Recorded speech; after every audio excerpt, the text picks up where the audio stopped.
Hi, everybody. Welcome to our workshop on making a huge difference for older kids who are still struggling to read.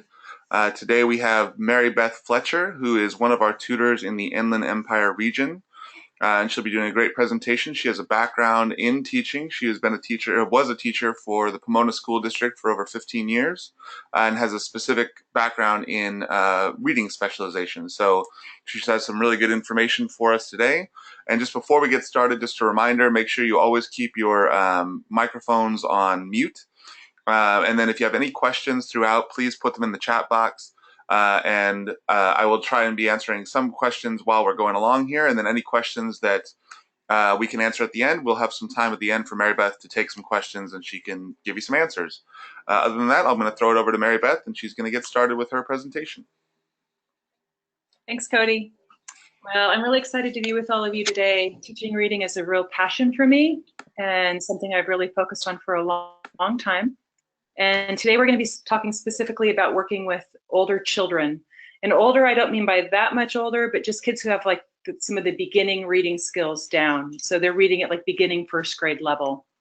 So they can read like some beginning words like, you know, cat, hat, fat. They're blending and sounding words. And then they have some basic sight words like the, is, and, so that they're at a point where they're reading some beginning readers. Okay. And that's, hold on one second, it's not letting me, oh, there we go. First thing I want to do is talk about why kids don't read. One of the first things when I work with a child, I want to figure out why it is they're not accessing at their grade level. And so there's four main reasons that a child struggles with reading. The first one is lack of exposure or opportunity. They just don't have access to books, or maybe they have access to books in their native language at home, but not in English here, or there just are no books at home. And then with all of our kids, because they're, you know, they're moving from place to place, books are often left behind. Another reason is they're just not developmentally ready when they're asked to read, so they're being asked to read much too soon. They just can't access the material yet. A language barrier, so they'll come in speaking another language and they're instantly being inundated first with learning to speak the language, and then being given all the sounds to be able to read it. And when we learn a language, we first learn to speak it and then read it and then write it. And so we're moving faster than they can access the information. And the last reason generally is a processing disorder. For some reason, they learn differently. And there's multiple different processing disorders. So first I want to talk about exposure. So one of the reasons they'll not have exposure is they get moved from school site to school site. And each time they go to a new school site, then they get a new program. And each reading program has a different way that they present the information. Some might present just the short sounds of the alphabet, the a, b, k, d, e. But then some will also then include the long sounds, so a, e, I, o, and u, and with all the diagraphs, and they'll front load everything. And so if they hop from school to school, they're getting a different program in each school. And then each school might also use a different phonics program. And so this just makes absolute confusion. And if that confusion sets in, you'll often just get a complete shutdown in reading. They'll just be like, I can't do it. We also, at many of our lower income neighborhoods, have very inexperienced teachers or ineffective programs. And they don't give you a lot of training when you go in. Like my first year of teaching first grade, I was given a 15-minute introduction to the phonics program. I was handed an entire literature series and told to figure it out. And your teacher training doesn't prepare you to teach kids how to read. So in my first year, I was like learning how to do it with the kids. And that's very different than a seasoned teacher. So if they have an inexperienced teacher, that can also create confusion for them. And then just missing phonics or having access into sight words. So if the phonics program is not strong within the program, they might not access it. And then often the sight words, they'll just give them to a child once, they'll get like, 10 new sight words a week. And if they don't get it, especially a language learner, they'll just lose their ability to access into that. So I'm going to go over each of those a little bit more in depthly. So the first is developmental readiness. So sometimes they're just physically too young. It's like asking a toddler to ride a bike. And I once had a student, I think it was in my second year of teaching first grade, a little boy named Raimundo. And he was very developmentally young, could barely even hold his pencil, really struggled with all reading information, even though he was 6 years old. And I really thought that he would be a child that might have to end up in the special needs program. And at the end of the year, he left me early because his family was moving around a lot. And then he ended up coming back to me the following year. The teacher had held him back. And when he came to me, all of a sudden he could just do everything. He like went from being what I thought was a slow learner to actually being very gifted. And what I realized with him is if you ask them to do something before they're physically ready, you really aren't being fair to that child. So sometimes they haven't learned how to read just because they were asked they were asked before they were ready. So sometimes it's just physical. Language barrier would be the next reason, and going into that more in depthly, they're being submerged into English and it's just too much information.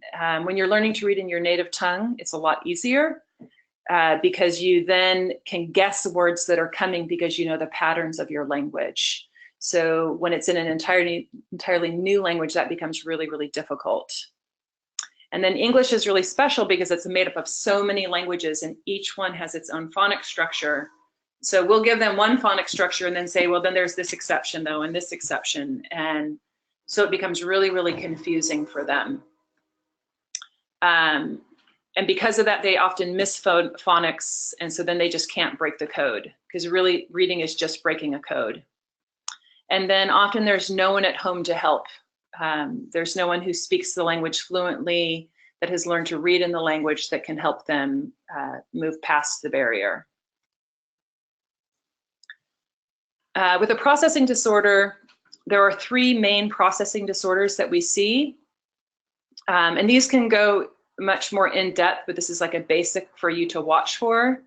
So one is they'll make no movie when they're reading. And when they read to you, they'll like be reading at grade level.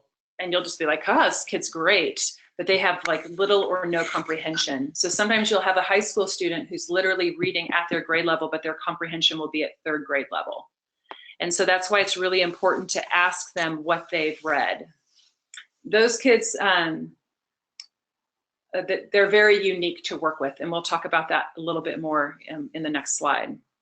The next processing disorder, which is probably the main one that you're going to see, is they are dyslexic or 3-dimensional learners. And the last one is the child will just learn at a slower rate than other children.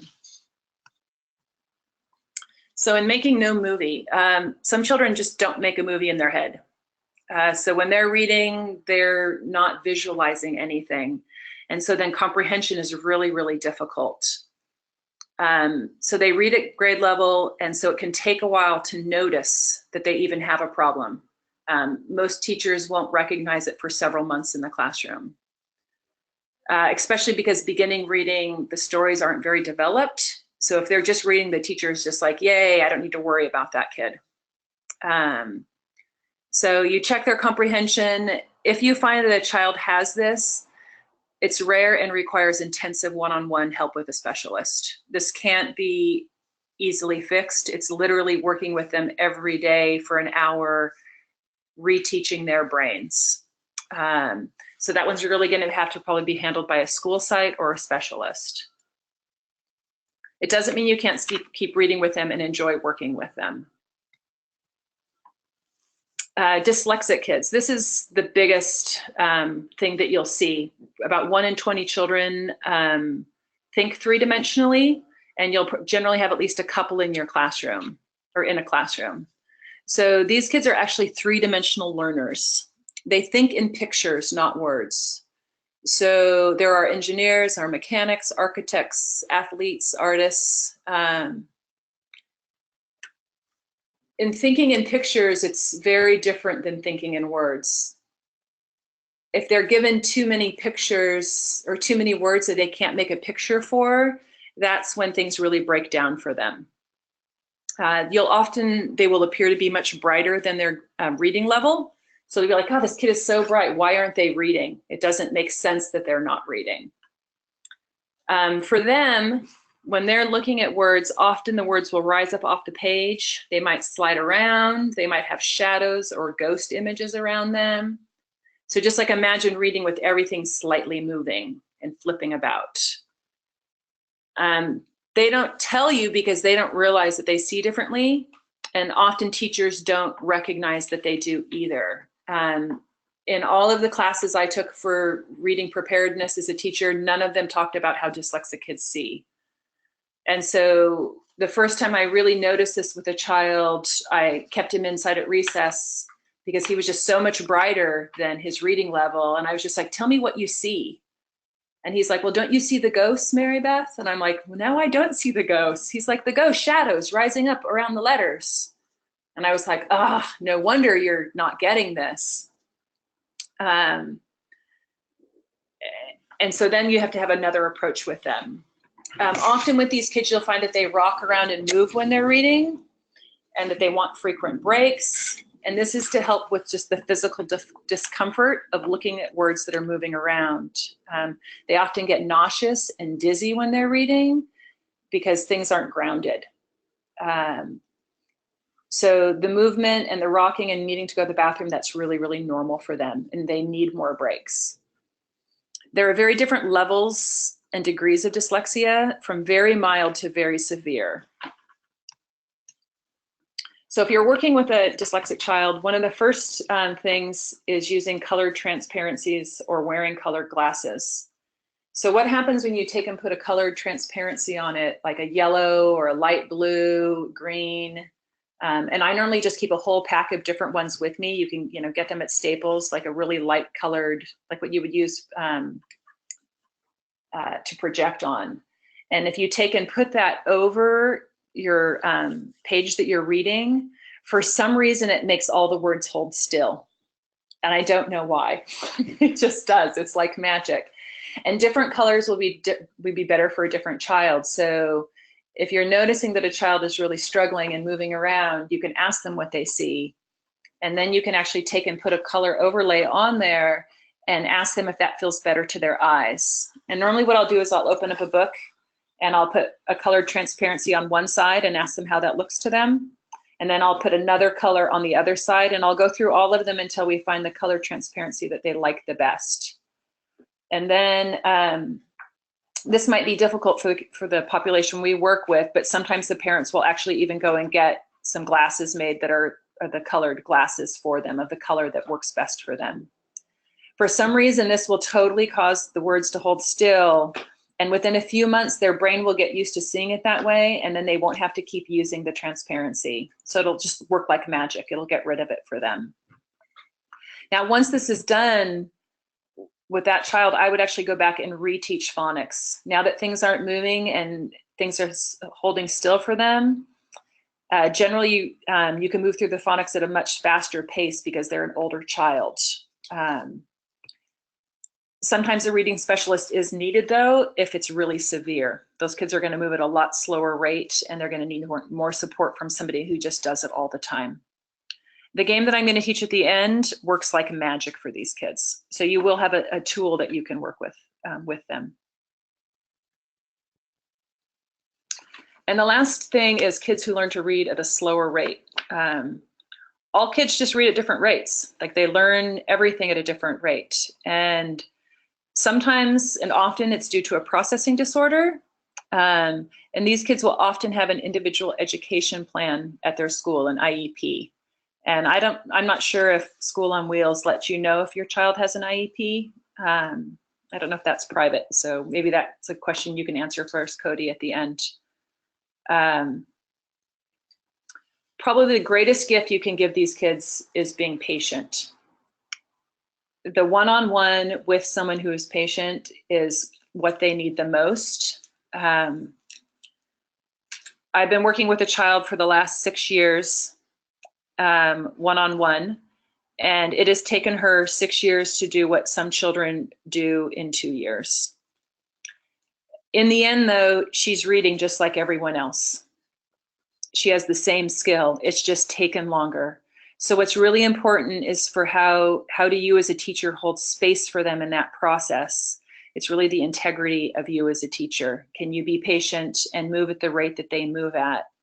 And sometimes you are having to repeat words over and over again. And they can feel in their bodies, though, if you're impatient with them. Like you just have to just chill. So it can be a really beautiful thing as a teacher to hold that kind of space for a child. Your greatest tools is one-on-one reading. This is just a game changer. When someone finally sits down and works with them one-on-one, they're going to start to learn to read, even if you have no tools other than the book that's in front of you. The teachers in classrooms just don't have time for it. And then if their parent is a language learner, there's no one doing it at home either. So one-on-one reading is just this magical, marvelous gift. And then your other greatest tool is the Goldfish Game. And you've probably played Goldfish before. I just have a reading version of it, and I'm going to teach it to you. So in working with one-on-one reading, it's important to let kids choose their books. If they choose their book, they're actually interested in it, and so they're going to be more engaged. They're often having to read things at school that they don't care about and that they're not interested in. So since you're working one-on-one, you have that opportunity to let them choose. You can bring some along too, though, in case the ones they have they're not working, they're not at their grade level. You preferably have books that there's only a few words on each page that they don't know. If there are tons and tons of words on a page that they don't know, then they're just not ready for that book yet. And you'll have to have that conversation with them. Other words, it'll just be too frustrating for both of you.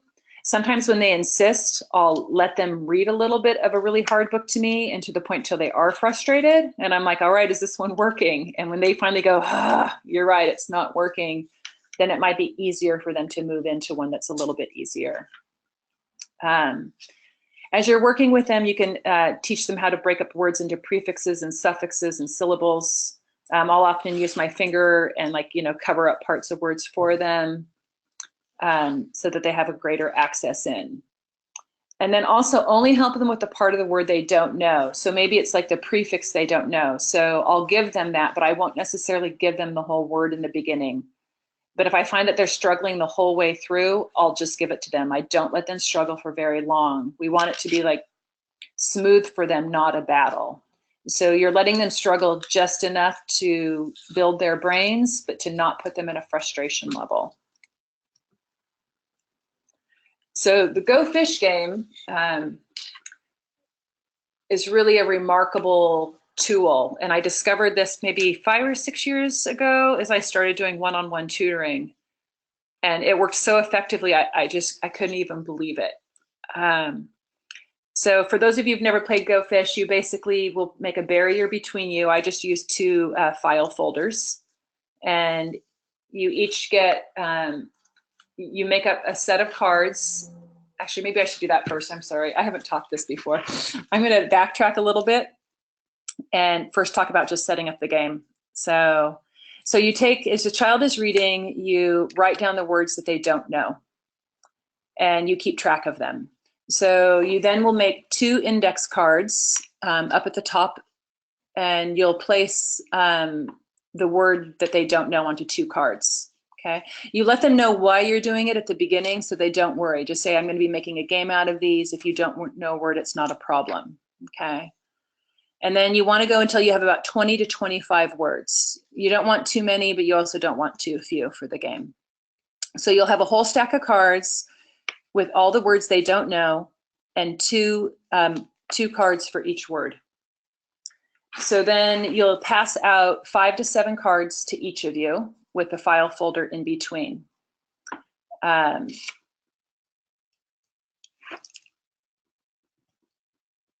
And then you'll let the child go first, and they'll ask you if they have one of the words, and they'll show it to you at the same time. They have to actually ask you what the word is and show it to you. Other words, what they're going to want to do is just show you the word and not actually read the word. So insist that they do that. And if they don't know how to read it, they can just show it to you. And then what I'll do is I'll have them let me see what their word is, and then I'll have them look at it again, and we'll sound it out together. And then if I have the word, I'll give it to them, and then they get to go again. If they don't have the word, it's go fish. They go pick up another card, and then it becomes my turn. If they pick up a card that creates a match for them, though, I'll let them go ahead and it'll be their turn again. But they have to read the word to me first. And so we'll go back and forth playing the game. Using the 2 file folders to create the barrier is really nice because they can lay all the cards out in front of them, which is a lot easier for them than having to keep them in their hands. It makes it easier for them to handle the cards. I show you the words. Let them win. I will often throw the game. They will stay much more engaged if they're winning. I'll also often make like the best out of 10 games, so it doesn't always look like I'm throwing the game, but I always make sure that they're ahead. It just makes the game easier. And I don't know if that was very clear. So we'll see. We'll see what your questions are at the end. I've honestly never described Go Fish before. I only just play it. The following week, so you've played Go Fish with them at their end of reading, and the following week you're going to go through the whole set of cards one by one and have them read them to you and see which ones they know. The ones they know get discarded, and the ones that they don't know are going to stay into the game until they're learned. So some cards might stay with you for several weeks. Some will be gone very quickly. You'll find that they will learn the words really quickly, though. What's cool about this method is it allows you to target the words that they're struggling with, and it's much easier to read a new word without the distraction of all the other words surrounding it. So it's just easier for them to be able to break it up and not be so overwhelmed by having all of the text there. And eventually all words become sight words. So that's what you're really looking for, is not having them sound the words out, but to be able to just know what the word is. And then one thing you can do is you can track all of their unknown words for patterns. And from here, you can start to find word families. So you might find that like they might not know the IT family, the IGHT family. And so then you can pull a whole list of those and practice those with them. So it really lets you see the patterns. They often are struggling with the soft C and the soft G. So when the C goes, it makes the sound of S instead of K. That's a huge one that really confuses them. And when the G, instead of going G, what does it do? I can't even remember now. When the G changes its sound as well, that will also confuse them. As I work with kids, I really talk with them that it's impossible to make a mistake. Everything is just learning, and they've never learned how to do this before, so they're not making a mistake. As they're sounding out words, it's new for them. So to really hold that space. If you find as you're working with them that you get frustrated, then you need to stop. If you're the one who's holding the space. So if it doesn't work, don't keep pushing it. Find another way, get creative, ask someone for help. Just, let's go to someone who has more experience. You're always welcome to email me if you have a question. I've seen most things that kids do in reading. And then believe in them and believe in you. Just that showing up, the things are going to happen. They're going to learn how to read just because you're holding that space. So really what you need as you go to work with older kids are blank index cards for your Go Fish game, 2 file folders to be able to place between you when you're playing your game, some color transparencies to be able to test them if you're seeing that they're struggling with reading, and you can ask them if they're seeing any movement in their words, and if they are, you can ask if the transparencies feel better on their eyes. For kids who don't have movement, if you ask them that question, they're just going to go, what? Huh? Like that, they just won't even know why you're asking that question. But for a child who has movement, they're going to be like, well, of course I see them moving, don't you? And then have a few books at varying grade levels. And just my last slide is gratitude. Thank you for taking the time to work with children one-on-one, because you make a really huge difference for them. And that's my last slide. So if there are any questions. Excellent. Thank you so much, Mary Beth. That sounded fantastic. I mean, I think there was a lot of really cool information in there. I didn't actually know that much about dyslexia and the what you call it, 3D learners. The transparency trick sounded really cool, and I think that'll be a really good one for some of our tutors to try out. But we did have some questions. So one of them, oh, and then you also did mention we do let tutors see an IEP. So if there is an IEP for a student, we do let the student or let the tutor get that information. But some of the questions that we had, one, how do you throw the game? So when you're playing the Go Fish, we had one of the tutors asked, how do you actually throw the game of Go Fish in that case? What do you mean there? So sometimes what I'll do, like when I see that I've got a match, I'll slide the card back into the pile when they're not looking, and I'll just pretend that I'm like straightening the pile. That's probably my biggest one, and honestly, they don't notice. And you'll find your way of kind of being sly. So that's probably the biggest thing I do is just slide cards over. Okay, yeah. Great. It'll work. They can do it. Okay. Another question that we had from one of our tutors was, is there a list of books that are appropriate for specific age groups? So I think what she's asking is they just have a very limited number of books at the site that she's at. So if she were to go to a library or go online to look for like a reading list, I'd imagine, do you know of any resources where they can find books grouped by age group? You know, you can go online and just put like, you know, first grade reading level books, second grade level. But the thing is kids are already going to have really strong tastes. Right. So there's only so many books you can carry with you. So for my very beginning books, honestly, a series that all the kids love is called Fly Guy. And it's all about this kid with a pet fly. And I find that both boys and girls like it. Okay. And you can get like a set of 10 of them from Scholastic pretty cheap. Okay. So that's one thing. I find I often tutor a lot of boys, and they love all of the Captain Underpants, the talking toilets, all of that. They love all of those things. Sure, classics, I'm sure. Yeah, they're classics. But really, you're going to have to go with what the child is interested in. And so you can ask them too if there's any books that they really like. And as you tutor, you're going to just start to kind of collect books, I would think. I know that I have. Sure. But go online and pull up those things. Okay, great. Another question that we had was that you said that don't let them struggle with reading a single word too long. And the question then was, how long do you feel is too long to let a student kind of struggle with a word before you kind of go in to help them out? The thing is you don't want them constantly caught in frustration. Let's like if I was sounding out the word difference, I would be like, let's say they did like diff, and then like they start to shut down. I might go, okay, well, you've got the first, and I'll cover it up, and I'll be like, so we've got diff, okay, and then I'll show like the ER, okay, we've got diff, so I'll give them the okay, and I'll show them like the N, and if they're struggling, I might just give that to them. Okay. But I feel like we've been on a word for too long. I'll just be like, okay, that one's difference, and I'll just give them the word. Gotcha. So try and help them sound out. Yeah, and I'm going to break it up. I'm not going to just say keep sounding it out. So they're not like looking at the whole word going diff. And they'll just like throw a word out. If they've just thrown a word out, generally I'm going to give them the word because I want to make sure we keep it moving. And so it's playing this kind of back and forth between sounding out words and giving them to them. Okay. So they're building that skill without too much frustration, and you can really pay attention to their body language. You'll see when they're starting to shut down. Right. If you're starting to shut down, make it easier. Gotcha. Or take a break.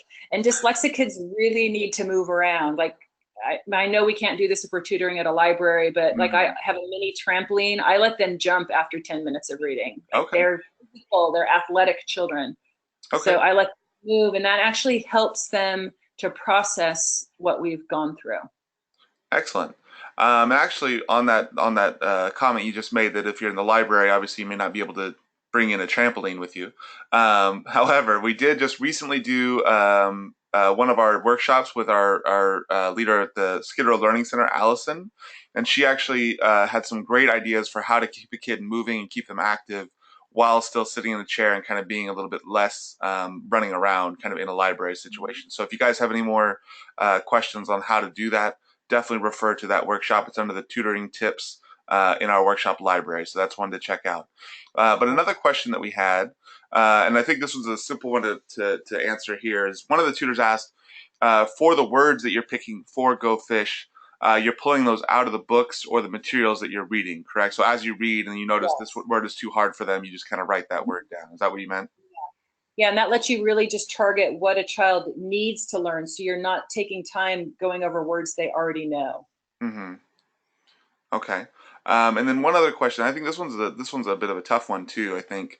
But a tutor has a student, she says, can be very inconsolable once he makes a mistake, even though they've repeatedly told them that, everyone makes mistakes are okay, but he still gets very focused on kind of getting down on himself about the word that he's messed up. Do you have any advice there that could help kind of keep the student motivated, keep them from getting down on themselves in that way? I would first talk with him about it's impossible to make a mistake, that it's not a mistake, that it's just learning, and that's his brain growing. Mm-hmm. To try to flip the focus of I've made a mistake into, oh no, this is my brain learning. And then to really, when he finally gets a word, Mm-hmm. to celebrate that word. Just be like, see, look at your brain just grew. Nice job. You did it. I knew you could do it. I'm so proud of you. Okay. So really try to flip out of that Mm-hmm. negative into positive. Look for everything positive you can give to that child. Okay. So a lot of And it can really come from your own body language and your own kind of the way you're encouraging them during the assignment. yeah, that's probably the biggest thing, is the energy or the space that you hold. So if you're like at ease and you're cool with it, then their bodies are going to be able to relax. But if they feel you tighten up, like, oh God, you're not getting it, Mm-hmm. then they're not going to trust that they're going to have the access in. Okay.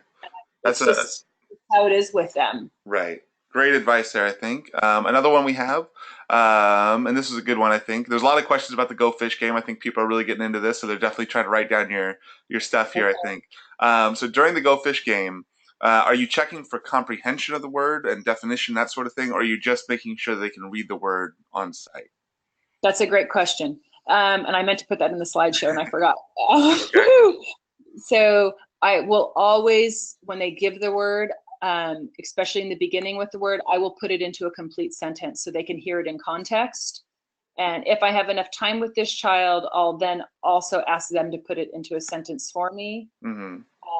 But for most kids, comprehension is not as big of a deal as learning how to read in the beginning. So Mm-hmm. you don't want to take all of your time just focusing on the comprehension. So Mm-hmm. I'll put it into a sentence, but we're really trying to build their fluency of reading, which is them learning sight words. Got it. So you're kind of saying that once you're able to read the word, then you can kind of worry about understanding the word a little bit better later on because you're not struggling with just trying to get the sound out. Yes, because when they're trying to just get the sounds out, all of their attention is going to that, and they're not paying as much attention to the comprehension. Mm-hmm. So once you get a base of words, and then you're going to be able to focus on that more intently. Okay, excellent. This is another good one here from one of our wonderful tutors. They're saying that they have a child in 5th grade that's an ESL student. And she's reading at a so she's in the 5th grade, but reading at a 2nd grade level. But she's embarrassed to read at that level, and she wants to read longer chapter books, but then she kind of struggles when they actually try to read the bigger kind of books. Do you have any suggestions there on how to maybe bridge that gap for her so she doesn't feel so embarrassed to try reading a book that's maybe below where she should be, and that sort of thing? I would definitely try to find books, like I like the Fly Guys because they are chapter books, even though they're like with big print. It's not like reading a 5th grade level book, but I can say, hey, this is the chapter book we're going to start with, and we're going to build a work into those other chapter books. They also have series online, and you could go and look for, they make books for ESL kids that will use very limited English, and make the books look more like the upper grade level books. Okay. So you want so to them visually it kind of looks like a book that you should be reading at that fifth grade level, but comprehension wise and reading wise it's a little bit easier for them so they can actually get through it. Yes, and there are Excellent. some lower level chapter books that look a little more presentable for upper grade. Mm-hmm. And it's going to be part of the process. And then you can also just say, hey, we're doing it one-on-one. No one is going to see it right now. Let's take this opportunity so we can get you up into those other books. Okay. And I believe one of our tutors just asked what was the name of that book again. You said it was Fly Guys was the one that you had mentioned? Fly Guy. Oh, Fly Guy. And it's a series of book about the same character, I'm assuming? Yeah, and it's Okay. hang on, I'll tell you the author. Oh, sure.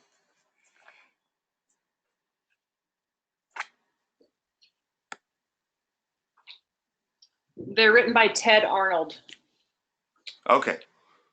Okay, and then yeah, so they also asked what were the other series that you had mentioned a little bit earlier, I think that you said were good in that same kind of uh, level. What were the other titles that you'd mentioned? So there's Captain Underpants is a great series, Mm-hmm. and those are written by Dave Pilkey, Pilkey.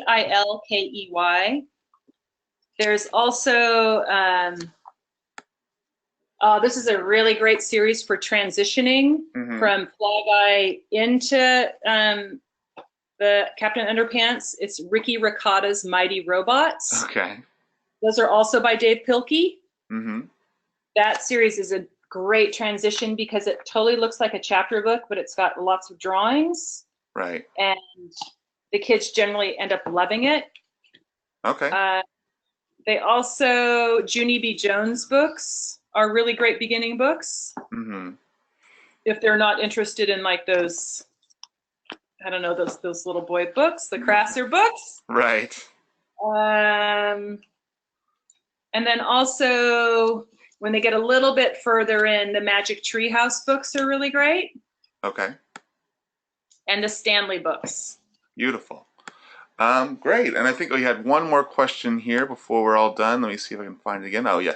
The last question I had from the tutors that I see here is what website or websites, do you know of any websites that provide online ESL books or online, like books online that you could use with an ESL student specifically? I haven't gone on and specifically done that because Okay. that hasn't been the clientele I've been working with for the Mm-hmm. last 7 years. And when I was in the classroom, I was using everything that was provided. Plus, actually, all of these books that I just said, I was using with my ESL Okay, kids. great. Perfect. And then one more question that I had while I was listening to you, and you did a great, fantastic job. I'm sure everyone out there is applauding you, even though we can't hear them. But one last question I had, and I thought it was some great games you came up with. Do you have any other suggestions on where to find any more tools or activities like the Go Fish Game that you've used before, or any websites or anything that the tutors can access? Not anything specific, but I would say that adding more games might actually make it more confusing. This Okay. game works so effectively. Like, I really have never seen any other game work this way. Okay. And I've really worked with so many kids teaching them. And there's no other game that allows you to completely target every word that they're not getting. Mm-hmm. So So, other games they're going to want to do is like, teach you this family, teach you that family. And there is a space for doing it at the very, very beginning of reading. mm-hmm. But mostly what kids need that have not picked it up is the one-on-one time and then having access into those words that they're just not getting. Gotcha. So kind of keep it simple is going to be the way to go on this particular subject. Yes, like Okay. it just works. I mean, I've worked with so many kids who have IEPs, and we've literally within a year sometimes gone 2 to 3 grade levels, just Excellent. playing it once a week. If you Excellent. can have a parent that will actually work with the cards during the week for you too, so they come to you actually knowing all the words, then you've got like total magic happening. But And that's if you have a parent that's willing to do that with them too. right. Well, that's fantastic, and I thank you so much. I think that's all the questions we have for now. Mary Beth, you did a great job, and I want to thank you for coming out and doing this presentation for us. I hope the listeners have got a lot out of it. And just so everyone out there knows, if you're still listening, this has been recorded. It will be put into our workshop library by tomorrow. So if you need to go back and listen to anything that Mary Beth said and hear it again or look at the slides again, you'll have that ability to do so. But other than that, thank you so much, Mary Beth, and thank you to all our tutors out there. Thank you.